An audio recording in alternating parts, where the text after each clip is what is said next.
사무엘하 23장 13절로 17절 말씀을 통하여서 다윗을 감동시킨 사람들이란 제목으로 은혜를 나누고자 합니다. 우리 한 번만 다 같이 따라합시다. 다윗을 감동시킨 사람들. 먼저 여러분에게 한번 질문하겠습니다. 올 한 해 동안 신앙생활하면서 혹시라도 우리 하나님을 몇 번쯤 감동시켜 본 적이 있습니까? 또 한 번 여러분에게 묻겠습니다. 올 한 해 동안 신앙생활 하면서 목사는 몇 번쯤 감동시켜 본 적이 있으신지요? 왜 대답을 못 하십니까? 그냥 한 해 동안 쏙만 쓰셨습니까? 이제는 바뀔 때도 될 것만 같은데요. 우리는 아직도 전능하신 하나님께 목사에게 나를 좀 감동시켜 달라고 요구하고 있지는 않은지요. 별것도 아닌 것에 감동을 받으시는 우리 하나님에게, 작은 것에 감동을 받는 목사에게 우리는 아직도 감동을 나눠주지 못하는 그러한 자들이 아닌가. 오늘날은 사는 것이 전쟁 같습니다. 옛날에는 총이나 탱크나 비행기가 와야만이 전쟁이다 싶었는데 지금은 사는 날 하루하루가 전쟁 같습니다. 직장인들도 사업을 하시는 분들도 학생들도 한결같은 이야기는 쉽지 않다는 것입니다. 사랑하는 여러분, 살면서 누군가에게 감동을 받아 본 적이 있습니까? 여러분 또한 살면서 누군가에게 감동을 주어 본 적이 있습니까? 우린 살면서 가장 행복한 때가 언제인가 한번 손꼽아 마음에 생각해 보면은 내가 누군가에게 감동을 주고 감동을 받은 때가 가장 행복한 시간이 아니었나. 때로는 내 속에 아픔도 있고 눈물도 있지만 나에게 있는 가장 작은 것을 통하여서 또한 사람을 섬길 수 있는, 또한 누군가 나에게 섬겨주는 이러한 시간들을 통하여서 감동받는 순간이 가장 행복한 시간이 아니었나 그렇게 생각해 봅니다. 그래서 오늘 이제 한 해를 마감하는 이 시간 한번 감동의 이야기를 한번 해봤으면 좋겠다 생각합니다. 감동해 주는 힘은 어느 정도인가? 우리도 또한 누군가를 감동시킬 수 있다면 얼마나 좋을까? 이러한 이야기를 통하여서 한 해를 또한 마감하고 또 한 해를 새롭게 출발하는 귀한 삶이 될 수 있기를 예수님의 이름으로 간절히 축복합니다. 영원한 승리자 다윗은 블레셋 군대에 쫓겨서 아둘람 굴에 갇혀 있습니다. 다윗이 블레셋과의 전쟁에서 패배함으로 다윗이 섬겨왔던 이스라엘은 모두가 블레셋에 빼앗기게 되었고 그의 또한 고향도 베들레헴도 빼앗겨서 지금은 그 자신의 그동안의 고향인 베들레헴에는 블레셋 군대의 본부인 영체가 자리를 잡고 있는 때입니다. 블레셋 군대는 아둘람 굴을 포위하고 있고 안타깝게도 그동안에 다윗을 따랐던 수많은 사람들은 하나 둘씩 떠나가 버리고 말았습니다. 사울은 천천히요 다윗은 만만히요 외치면서 다윗을 따르던 그들도 영원히 다윗 곁에 함께할 줄만 알았는데 다윗이 블레셋에 패하여서 아둘람 굴로 쫓겨 숨는 것을 보면서 모두가 다윗 곁을 떠나고 말았으니 다윗은 왕이었지만 나라 없는 왕이요 멸류관 없는 왕이요 보좌 없는 볼품 없는 왕이었습니다. 사랑하는 여러분 다윗하면 무엇이 가장 먼저 생각납니까? 다윗하면 영원한 승리자, 전쟁만 하면 이긴 자, 사울이 그렇게도 힘들게 만들었지만 끝까지 견딘 자, 이스라엘의 전무후무한 왕, 골리앗을 이겼던 왕, 이렇게 우리에게는 기억되고 있습니다. 맞습니다. 그렇습니다. 다윗은 전쟁만 하면 이긴 자입니다. 그는 영원한 승리자입니다. 이스라엘의 전무후무한 완벽한 왕입니다. 그렇다면 영원한 승리자, 전쟁만 하면 이기는 다윗이라면 오늘 본문이 우리에게 주는 그 의미는 무엇입니까? 우리는 다윗에 대하여 오해하고 있는 부분이 있습니다. 다시 말해서 보지 못하는 부분이 있다는 것입니다. 다윗이 전쟁만 하면 이기는 사람이 되기 위해서는, 또한 이스라엘의 전무후무한 왕이 되기 위해서는 오늘 본문의 실패와 본문의 좌절과 본문의 눈물과 본문의 고통을 지나갔다는 것을 우리는 알아야만 됩니다. 무엇을 말합니까? 다윗이 영원한 승리자, 전쟁만 하면 이기는 자, 이러한 하나님의 은혜를 잊기 위해서는 저절로 되지 않았다는 것입니다. 다윗이 다윗 되기 위해서는 그 이면에 우선의 실패와 우선의 좌절과 우선의 눈물과 우선의 아픔이 있었다는 사실을 우리는 알아야만 됩니다. 여러분, 제 말을 잘 들으셨습니까? 제가 지금 블레셋과의 전쟁에서 패배한 다윗의 상황을 우선의 실패요, 우선의 눈물이요, 우선의 아픔이다, 이렇게 말씀을 드렸습니다. 왜 다윗의 실패가 우선의 실패입니까? 왜 다윗의 눈물과 다윗의 좌절이 우선의 좌절이고 우선의 눈물입니까? 결국은 승리했기 때문입니다. 결국은 하나님의 영광을 보았기 때문입니다. 한순간 실패했고 한순간 좌절했지만 결국은 승리했고 결국은 하나님 앞에 영광을 돌리는 귀한 삶을 살았기 때문입니다. 2024년 한 해를 마감하는 여러분에게 실패가 있습니까? 그 실패가 우선의 실패이기를 간절히 축복합니다. 여러분의 삶 속에 좌절의 터널이 있습니까? 그 터널이 아무리 길고 깊다 할지라도 우선의 터널이기를 간절히 축복합니다. 여러분에게 아픔의 상처가 있습니까? 그 상처가 아무리 크고 깊을지라도 1년, 2년, 아니 10년 이상이 되었다 할지라도 그 아픔의 상처가 우선의 상처이기를 간절히 축복합니다.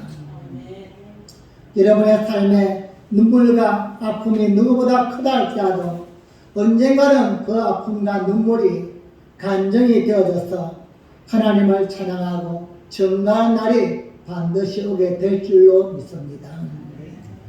오늘 다윗도 마찬가지로 블레셋과의 전쟁에서 패배했던 이야기를 간증하고 있습니다. 영원한 승리자 다윗에게 우선의 패배, 우선의 좌절, 우선의 눈물이 있었습니다. 아둘람 물에 갇혀서 더 이상 희망도 기대도 소망도 사라져 버렸습니다. 주변은 온통 블레셋 군대로 포위되어 있고 한마디로 다윗은 처지한 상황에 처해 있습니다. 이렇게 아둘람 굴에 갇혀서 자신의 모습을 바라보던 다윗은 현실을 통하여 처지함을 느끼게 됩니다. 그렇게 믿었던 사람들이 하나 둘씩 떠나가고 무엇 하나 의지할 것 없는 절박한 상황에서 다윗은 유명한 말 한마디를 하게 됩니다. 사무엘하 23장 15절 말씀입니다. 시작. 다윗이 사무하여 가로되 베들레헴 성문곁 우물물을 누가 나로 마시게 할꼬 하매. 아멘. 다윗이 아둘람 굴에 갇혀서 기진맥진한 상태에서 말합니다. 베들레헴 성문곁 우물물을 누가 나로 마시게 할꼬. 여러분, 지금 다윗이 무엇을 이야기하고 있습니까? 무엇을 먹고 싶어 합니까? 한번 대답해 보세요. 뭘 먹고 싶어요?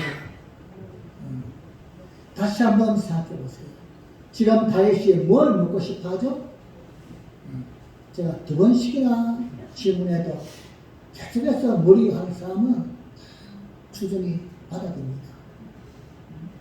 지금 다윗은 물을 먹고 싶은 게 아닌 겁니다. 다윗은 지금 물을 마시고 싶은 것이 아니라 삶의 갈증입니다. 한때는 하나님의 나라를 세워보겠다고, 하나님이 자신에게 기름 부은 그 영광을 나타내어 보겠다고 모든 삶을 쏟아부어서 하나님을 위해서 살았던 다윗입니다.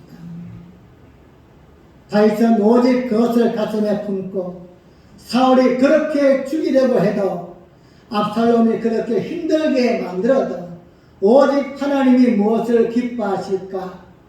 내가 뭘 하면 하나님이 기뻐하실까? 여기에 마음을 쏟고 한평생을 살아왔던 다윗입니다.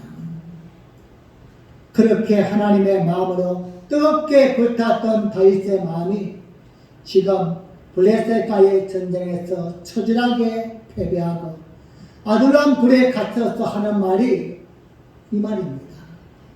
이제 그만두고 싶다. 다 때려치우고 싶다. 하나님이고 나발이고 그냥 다 그만두고 싶구나. 다윗이 지금 그런 마음인 것입니다. 다윗은 모든 것을 다 놓아버리고 포기한 상태입니다. 블레셋 너희들 마음대로 해봐라. 와서 잡아가서 죽이든지 살리든지 이젠 그만두고 싶은 것입니다. 여러분, 신앙생활 하다가 이때가 가장 위험한 때입니다. 한때는 교회를 위해서, 하나님을 위해서 내가 시간과 물질과 재능을 쏟아부어서 뭔가 해보겠다고 열정으로 살다가 지풀에 그냥 쓰러져 버리는 겁니다. 이때가 가장 위험한 때입니다. 하늘을 저으면서 여러분이 다윗처럼 삶을 포기하지는 않았지만 그럼에도 하나님과의 관계에서 믿음의 불꽃을 꺼버리고 신앙의 날개를 접어버린 부분이 있다면 이 아침에 다시 한번 하나님의 눈안의 별을 흔들어 버렸듯이 우리의 모든 삶을 또 한번 흔들어서 하나님 앞에 일어서고 회복되어지고 다시 한번 소망의 불꽃을 일으키는 귀한 역사가 있기를 예수님의 이름으로 간절히 축복합니다. 지쳐있는 다윗이 베들레헴 성문계 우물물을 누가 나눠 마시게 할꼬. 다윗의 고향이 베들레헴입니다.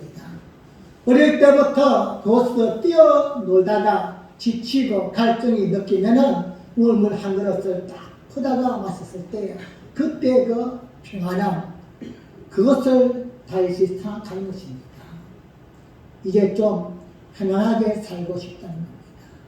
이제 더 이상 하나님이고 뭐고 다 접어버리고 그냥 좀 편안하게 살고 싶다. 다윗의 고백인 것입니다. 그런데 여러분, 이 실패의 현장이, 이 자질의 현장이, 이 눈물의 현장이, 모든 것을 놓아버렸던 이 아픈 상처의 현장이 엄청난 감동의 현장으로 바뀌게 됩니다. 다윗이 다시 일어나야 될 이유를 알게 됩니다. 다윗이 다시 칼을 잡아야 될 이유가 생겼습니다. 다윗이 다시 한번 일어서서 싸워야 될 이유가 생겼습니다. 이것이 바로 감동의 가해다 준 결과인 것입니다. 이 아침에 우리 하나님이 여러분의 마음을 또 한번 흔들어서 다시 한번 일어설 수 있는 명분이 생겼으면 좋겠습니다. 이 아침에 다시 한번 접었던 믿음을 다시 한번 펼쳐서 하나님 안에서 멀리 높게 영광을 드러내는 귀한 삶이 되었으면 좋겠습니다. 다시 한번 신앙으로 살고 순종으로 살고 헌신을 통하여서 하나님이 기뻐하시는 교회를 세우고 영혼을 살리는 귀한 삶을 살아갈 수 있기를 예수님의 이름으로 간절히 축복합니다. 여러분, 우리 하나님은 살아계십니다. 믿으시면 아멘. 오늘도 그 하나님이 우리를 보고 계시고 듣고 계시는 줄 믿습니다. 이렇게 절망과 실패 현장이 어떻게 감동과 희망과 소망의 현장으로 바뀔 수 있습니까? 그것은 바로 이름없는 세 명의 용사 때문입니다. 다윗은 마음이 깨어지고 삶이 무너져서 모든 것을 끝내버리고 싶은 마음으로 푸념하듯이 이야기합니다. 베들레헴 성문의 물을 누가 나로 마시게 할까? 그런데 이 말을 세 명의 용사가 들었습니다. 한 명이 듣고 나머지에게 전달했는지 아니면 세 명이 동시에 들었는지 몰라도 어쨌든 세 명이 들었습니다. 야, 우리 왕이 물 마시고 하네. 우리가 그 물을 뜯어줄까? 마음이 모아진 것입니다. 아둘람 굴에서 베들레헴까지는 4km, 즉 16길입니다. 그냥 갔다 와도 힘든 길인데 주변은 온통 바벨론 군대로 포위되어 있고, 특별히 또한 지금 물을 뜯들어 가야 될 베들레헴에는 즉 바벨론의 영체 본부가 자리 잡고 있습니다. 갔다 왔다 왕복 8km, 포위된 블레셋 군대, 베들레헴에 또한 투쟁하고 있는 블레셋 영체, 이 모든 상황을 생각할 때에 쉽지만 않은 일입니다. 그런데 세 명의 용사가 가서 물 한 그릇을 또 옵니다. 오늘 본문 말씀을 보시면 세 명의 용사가 밤에 몰래 가서 물 한 그릇을 또 온 게 아닙니다. 다 함께 따라합시다. 충돌하고 그들이 싸워서 물 한 그릇을 떠왔다는 것입니다. 물 한 그릇 떠오기 위해서 블레셋 군대와 처절한 전투를 벌이고 결국은 물 한 그릇을 떠온 것입니다. 아마 세 명의 용사가 물 한 그릇을 떠올 때쯤에는 온몸에 피투성이가 되었을 것입니다. 그렇게 온몸이 피투성이가 되어서는 물 한 그릇을 떠와서는 다윗에게 바칩니다. 왕이여 보시옵소서, 왕이 그렇게도 마시고 싶어하던 베들레헴 성문곁 우물물입니다. 드시옵소서. 그리고 물 한 그릇을 다윗에게 드립니다. 다윗이 얼굴을 돌려 세 명의 용사를 보니 온몸이 피투성입니다. 그 물 한 그릇을 받아들고 다윗이 말합니다. 여호와여, 이것은 물이 아니고 피입니다. 그리고는 다윗이 자신이 그 물을 마시는 것이 아니라 여호와의 제단에 쏟아 붓는 것입니다. 여호와여, 이것은 자신의 생명을 아끼지 않아 갔던 저들의 피입니다. 이 물은 저들의 생명입니다. 여러분, 지금 묘한 감동의 분위기가 흐르고 있지 않습니까? 아둘람 굴의 분위기가 조금씩 바뀌어져 가는 것입니다.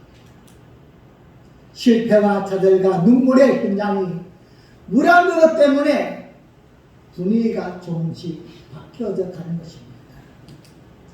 피투성이가 되어서 물 한 그릇 또 세 명의 용토를 보면서 다윗이 감동합니다. 그리고 그 물 한 그릇을 받아 들고는 자신이 마시기를 아니하고 여호와의 제단에 쏟아붓는 모습을 보면서 하나님이 놀라고 세 명의 용사가 놀라는 것입니다. 저는 이것이 교회의 모습이라고 생각합니다. 진정한 교회는 세 명의 용사처럼 다윗을 감동시키는 것이요, 다윗은 하나님을 감동시키는 것이 바로 교회인 것입니다. 모두가 다 하나님을 위해서, 하나님의 영광을 위해서 감동시킬 때에 교회가 기쁨이 넘치고 감사가 넘치는 하나님의 축복하시는 교회가 되는 것입니다. 물을 받아들고 제단에 쏟아붓는 다윗을 보면서 세 명의 용사는 가슴이 뭉클했을 것입니다. 또한 피투성이가 되어서 물 한 것을 또 세 명의 용사를 보면서 다윗은 마음으로 다짐했을 것입니다. 그래, 나는 여기서 이대로 멈출 수 없어. 나는 주저앉을 수 없어. 다른 사람은 다 떠나갔지만 저 3명 때문이라도 나는 포기할 수 없어. 다시 일어서야 돼. 다시 싸워야 돼. 저 블레셋 이겨야 돼. 그렇게 다윗은 다시 힘을 내었어. 소수의 군대지만 블레셋과 싸웠어. 결국은 승리하게 된 줄도 믿습니다. 사랑하는 여러분, 한 해를 저으면서 또한 한 해를 시작하면서 여러분의 마음에 이 감동이 밀려오기를 주님의 이름으로 간절히 축복합니다. 이 감동의 능력이 믿음으로 살고자 하는 또 한 번의 결단과 은혜가 이 아침에 넘쳐나기를 예수님의 이름으로 간절히 축복합니다. 중요한 것은 다윗을 감동시킨 3명의 용사는 어떤 사람이기에, 그는 도대체 어떤 사람이기에 좌절과 실망에 빠져있는 다윗을 다시 일어설 수 있게 만들었고, 다시 칼을 잡을 수 있는 명분을 줬고, 무너진 이스라엘을 세울 수 있는 그러한 이유를 만들어줬는가. 오늘 이 아침에 여러분과 저를 통하여 또 한 번 교회를 세우고 또 다른 사람을 세워가는 귀한 통로로 쓰임받는 은혜가 있기를 예수님의 이름으로 간절히 축복합니다. 먼저 3명의 용사는 작은 소리를 큰 소리로 들었던 사람입니다. 그들은 평범한 소리를 하나님의 소리로, 진리의 소리로 들었던 사람입니다. 베들레헴 성문곁 물물을 누가 나로 마시게 할까? 이것은 한 사람의 지친 푸념입니다. 삶에 지친 한 사람의 신음소리입니다. 이것은 명령도 아닙니다. 그냥 못 들은 채도 상관이 없습니다. 그런데 이상합니다. 다른 사람에게는 가볍게 들리는 소리가 복받을 사람에게는 큰 소리로 들립니다. 다른 사람에게는 푸념 소리가 복받을 사람에게는 생명처럼 들리는 것입니다. 여러분, 이것이 바로 하나님의 말씀의 매력입니다. 똑같이 하나님의 말씀을 듣지만 복받을 사람에게는 그 말씀이 방망이가 되어서 내 마음을 흔들고 내 마음을 이끌어가는 것입니다. 세 용사 저들은 따라합시다. 다윗의 소리를 하나님의 소리로 들었다. 여러분, 이것이 바로 은혜입니다. 이것이 축복인 것입니다. 원래부터 하나님의 소리는 큰 소리가 아닙니다. 미세한 소리요, 세미한 소리입니다. 베들레헴 성문곁 물물을 누가 들어 마시게 할까? 대답 안 해도 상관이 없습니다. 도리어 한마디 해도 됩니다. 왕이 주책이네. 주제 파악을 해야지. 지금 상황이 어떤 상황인데 한마디 해도 괜찮습니다. 하지만 복받을 사람은 그렇지 않다는 것입니다. 미시하게 들리는 그 작은 소리를 하나님의 음성으로 들려주는 것입니다. 살로니가 교회 성도들은 하나님의 말씀을 받을 때에 사람의 말로 받지 아니하고 하나님의 말씀으로 받았더니, 따라합시다. 받았더니, 들었더니, 받았더니 의미가 다르지 않습니까? 받았더니 그 말씀이 믿는 자 속에서 역사하였다 말씀합니다. 하나님의 말씀은 마음으로 받는 것입니다.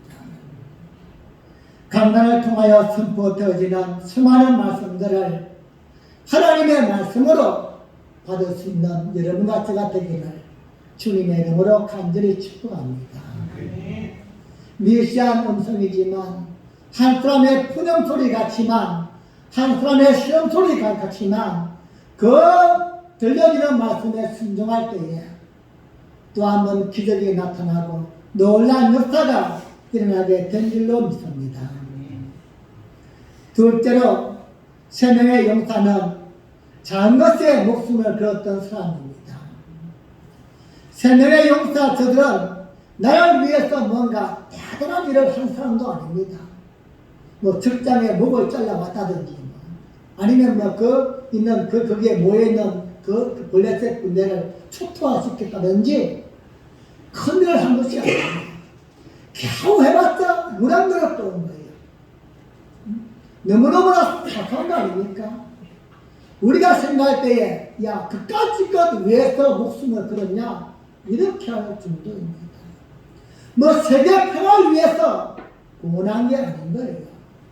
누가 봐도 하찮으니 여기에 목숨을 걸었던 사람입니다.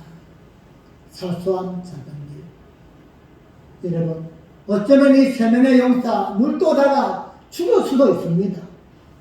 그 블레셋 군대와 싸워서 죽을 수도 있었습니다. 죽어서 하나님께 갔어요. 너희들은 뭐하다 왔냐? 물도다가요. 하나님이 어떻게 이야기할까요? 그까짓 것 이렇게 말씀하실까? 사랑하는 여러분, 우리가 믿는 하나님이 너무나 좋은 이유가 무엇입니까? 세상의 판단과 하나님의 판단은 다르다는 것입니다. 사람들은 큰 것만 좋아합니다. 비싼 것만 좋아합니다. 대단한 것만 좋아합니다. 그러나 우리가 믿는 하나님이 좋은 이유는 하나님은 큰 것을 작게 보시고 작은 것도 크게 보시는 분이기 때문에 우리가 믿는 하나님이 너무나 좋은 것 아닙니까? 물한 그릇 누가 생각해도 사소한 것입니다. 그까짓 것. 하지만 그들은 그 작은 것에 목숨을 걸었다는 것입니다. 사랑하는 성도님, 정말 복 있는 사람은 하나님의 말씀을 바보처럼 믿는 사람입니다. 하나님 주시는 그 말씀 안에서 이익과 손해를 따지지 아니하고 그냥 바보처럼 믿는 것입니다. 신앙생활을 하면서 똑똑할 필요 없습니다. 똑똑한 척하면 더 피곤하고 더 힘들고 더 어려운 게 신앙생활입니다. 우리가 믿는 전능하신 예수님, 그분이 능력이 없어서 힘이 없어서 무지해서 그를 끌면 끌려가고 때리면 맞고 침뱉으면 배침을 받았습니까? 그렇지 않지 않습니까? 똑똑할 필요가 없는 것입니다. 때로는 하나님이 원하신다, 나에게 감동이 주어지면 바보처럼 순종하는 것입니다. 여러분, 하나님의 일 별거 없습니다. 신앙생활 별거 아닙니다. 하나님을 위해서 일하면서 교회에서 일하면서 좀 억울하면 어떻습니까? 좀 무시를 당해도 상관이 없습니다. 지나면 아무것도 아닙니다. 그 작은 일 때문에 세 명의 용사는 자신의 목숨을 걸었다는 것입니다. 새로운 한 해를 준비하면서 여러분 모두에게 하나님이 맡겨진 그 작은 일들이, 교회에서 내가 수고하는 그 작은 일들이 하찮게 여기지 않기를 이 아침에 간절히 축복합니다. 아무리 크고 작은 일을 할지라도 하나님 앞에서는 작은 일도 큰 일이고 큰 일도 큰 일임을 또 한번 기억하시고 작은 일에 최선을 다할 수 있는 여러분과 제 신앙이 되어지기를 예수님의 이름으로 간절히 축복합니다. 여러분, 하나님이 보고 계십니다. 하나님이 듣고 계십니다. 하나님이 알고 계십니다. 무슨 일이든지 감사함으로 나에게 주어진 작은 일들을 통하여서 내 주변의 한 사람을 감동시키고 하나님을 감동시켜 나갈 수 있는 능력의 삶이 되어지기를 주님의 이름으로 간절히 축복합니다. 마지막 세 번째로 세 명의 용사는 다윗이 가장 어려웠을 때에 끝까지 함께 해주었습니다. 다윗의 주변 사람들이 다 떠나갔지만 세 명의 용사는 다윗이 잘 나갈 때에도 좋았을 때에도 함께 했지만 어렵고 힘든 순간에도 마지막까지 함께 해주었다는 것입니다. 여러분, 목사로서 부탁을 드립니다. 여러분이 섬기는 이 교회가 잘 나갈 때도 함께 자리를 지켜나가는 것 중요하지만 어렵고 힘들고 다양한 문제가 생길 때도 여전히 그 자리에서 하나님을 섬기며 똘똘 뭉쳐있는 것. 또한 여러분의 삶이 잘 나갈 때도 형통할 때도 여전히 하나님을 변함없이 섬기는 모습이지만 정말로 힘들고 어려워서 이제 그만 때려치우고 싶을 그러한 삶일지라도 변함없이 교회를 섬기고 사명자를 지켜나갈 수 있는 여러분이 되어지기를 예수님의 이름으로 간절히 축복합니다.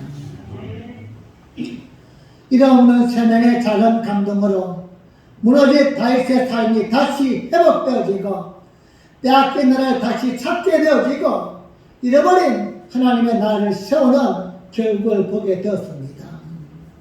사랑하는 여러분, 우리 또한 오늘 이 예배를 드리면서 지나간 모든 시간을 또 한번 돌이켜보면서 시작되어지는 새해에는 이런 기적을 일으키는 감동의 믿음으로 살아갈 수 있기를 간절히 축복합니다.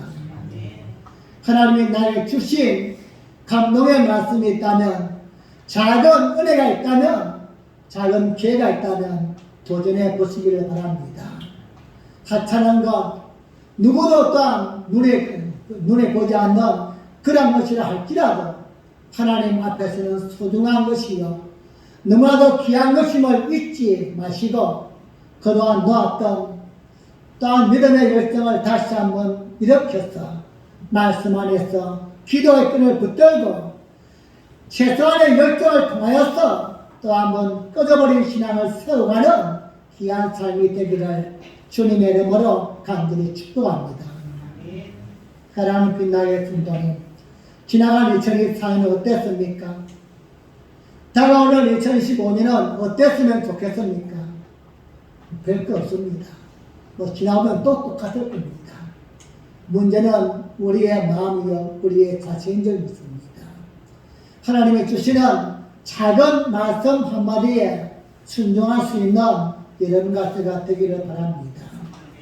하나님의 음성이 나에게 들려질 때에 그것이 푸념이든 신음소리든 아니든 도저히 이해할 수 없는 말씀이든 무슨 말씀이든 간에 그 말씀 안에 또 한 번 믿음으로 발을 움직임으로 내 앞에 있는 유단강이 갈라지고 우리 앞을 막고 있는 여리고성이 무너지고 하나님을 통하여 또 한 번 기적을 일으키는 감동을 일으키는 간증의 주인공으로 살아가는 여러분과 제가 되어지기를 주님의 이름으로 간절히 축복합니다. 기도하시겠습니다.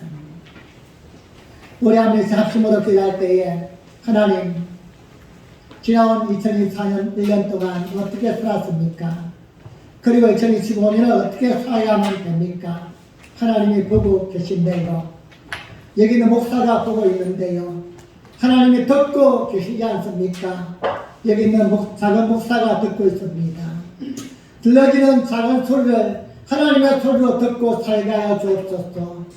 별끝 아닌 작은 일에 최선을 다하는 삶을 살기 원합니다. 주어진 자리가 어떠하든지 끝까지 믿음으로 교회를 세우고 영혼을 살리며 살기 원합니다. 나를 통하여 작은 한 사람을 감동시키고 작은 목소리를 감동시키고 결국은 하나님을 감동시키는 감동의 사람, 축복의 사람으로 살게 하여 주옵소서. 우리 함께 주여 한번 부르고 기도하겠습니다.